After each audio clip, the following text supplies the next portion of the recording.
Graça e paz a todos. No capítulo 6, Paulo recomenda aos que são escravos que tratem bem os seus senhores, para o nome de Deus não ser blasfemado. Alerta Timóteo em relação aos que ensinam falsas doutrinas e que vão contra a doutrina do Senhor Jesus, porque querem criar confusão, pois com eles não se encontra a verdade. Alerta também os que querem ser ricos, visto que poderiam cair em armadilhas e serem levados à destruição, porque o amor ao dinheiro é a raiz de todos os males.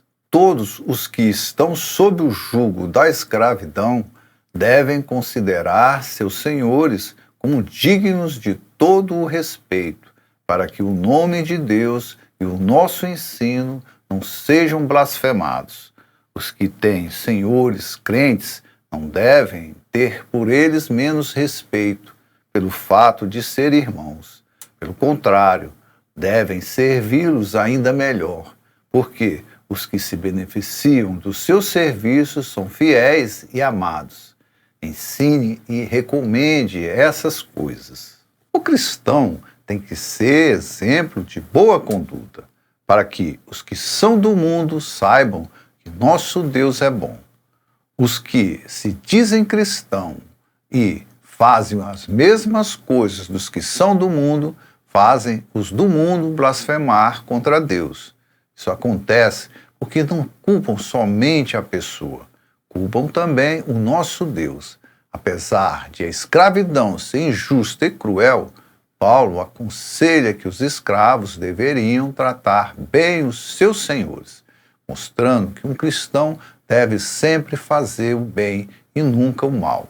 Quem ensina de outra forma e discorda das salutares palavras de nosso Senhor Jesus Cristo, bem como da doutrina conforme a piedade, é um obcecado pelo orgulho, um ignorante, doentio por questões ociosas e contendas de palavras.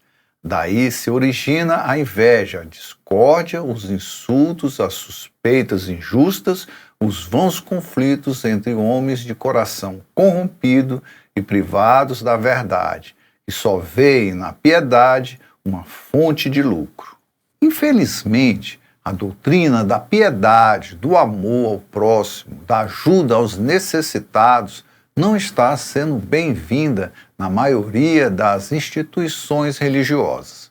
Isso acontece porque querem lucrar com as coisas de Deus. Os piores que vejo são os que pregam a doutrina da prosperidade. Esses exploram as pessoas de todas as formas. O pior é que fazem isso com os mais humildes por causa do pouco conhecimento que eles têm da Bíblia. Esses que fazem isso são os lobos devoradores, os mercenários, os que traem Jesus por dinheiro, ou seja, fazem a mesma coisa que Judas fez. Sem dúvida, grande fonte de lucro é a piedade, porém, quando acompanhada de espírito de despreendimento, porque nada trouxemos ao mundo, como tampouco nada poderemos levar.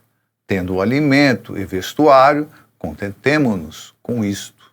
Os que querem ser ricos vivem infelizes, porque nunca estão satisfeitos. Sempre querem mais e mais. A ganância os sufoca e os destrói. Os que são mais simples vivem melhor, porque o pouco que conseguem os deixam satisfeitos. E com isso, vivem em paz. A verdade é que não precisamos de muito. Precisamos só do suficiente para vivermos uma vida tranquila e em paz.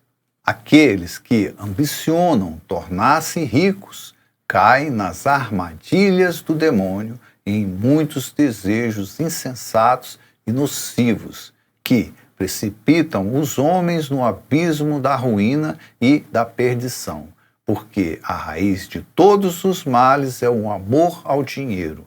Acossados pela cobiça, alguns se desviaram da fé e se enredaram em muitas aflições. Quantos se corromperam e foram corrompidos? Quantos mataram e foram mortos? Quantos roubaram, enganaram, mentiram e arruinaram a vida de muitos? E tudo isso por causa do dinheiro. O amor ao dinheiro tem afastado muitos de Deus e, como consequência, perderam a salvação. Veja como é grave essa doutrina da prosperidade. Ela tem como base a riqueza neste mundo. Jesus ensina que devemos juntar tesouro, não aqui, mas no céu. Essa doutrina da prosperidade não é de Deus, é do diabo. Mas tu, ó homem de Deus, foge desses vícios e procura com todo o empenho a piedade, a fé, a caridade, a paciência, a mansidão. Combate o bom combate da fé. Conquista a vida eterna, para a qual foste chamado e fizeste aquela nobre profissão de fé perante muitas testemunhas. Precisamos nos manter fiéis a Jesus e não nos deixar contaminar pelas coisas do mundo, porque, diferentemente do que muitos pensam, precisamos lutar para alcançarmos a salvação. Precisamos nos manter puros, incorruptíveis, bondosos, caridosos, pacientes e mansos. É isso que Deus espera de nós e é isso que Ele vem nos capacitando para sermos.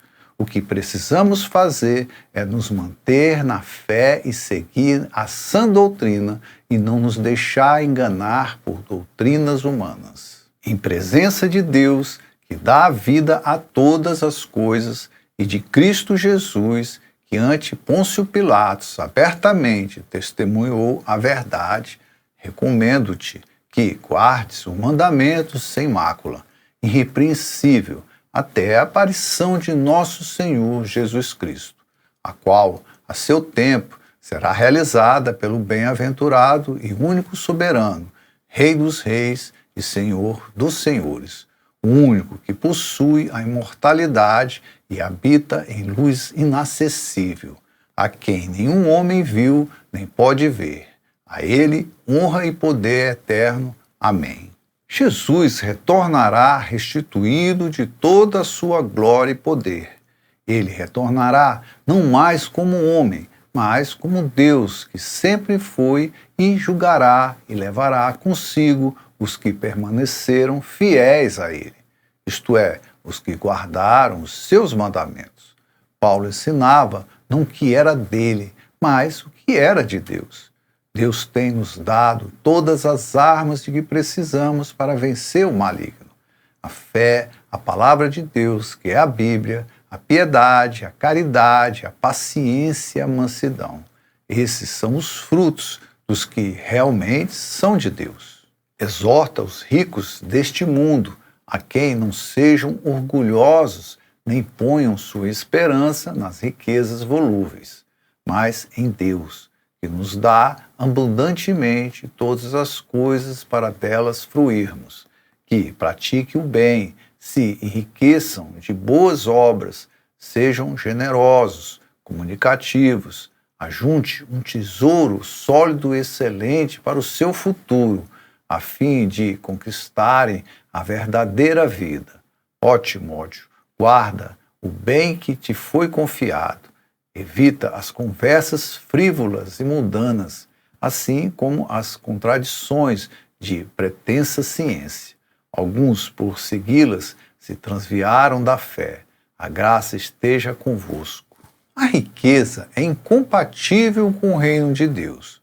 Os que são ricos têm mais do que precisam e não querem ajudar os necessitados. E o grande exemplo está no mundo, onde 1% da população acumula quase toda a riqueza do planeta, enquanto a maioria vive na miséria. Eles não abrem mão de 1 centavo de suas riquezas. E o pior é que exploram as pessoas, exigindo mais e mais e pagando o mínimo possível. E isso quando não fazem coisas bem piores. Se tais líderes não fossem tão egoístas e gananciosos, não haveria fome e pobreza, e o mundo seria bem melhor. Por isso, Paulo pedia a Timóteo que exortasse os ricos a não serem orgulhosos, a praticarem o bem e que sejam generosos, porque, agindo assim, juntariam um tesouro no céu. Chegamos ao fim desse estudo bíblico. Espero que tenha sido útil. Se gostaram, compartilhem, deem o seu like para que possamos alcançar mais pessoas. Fiquem na paz do Senhor e que Deus abençoe a todos.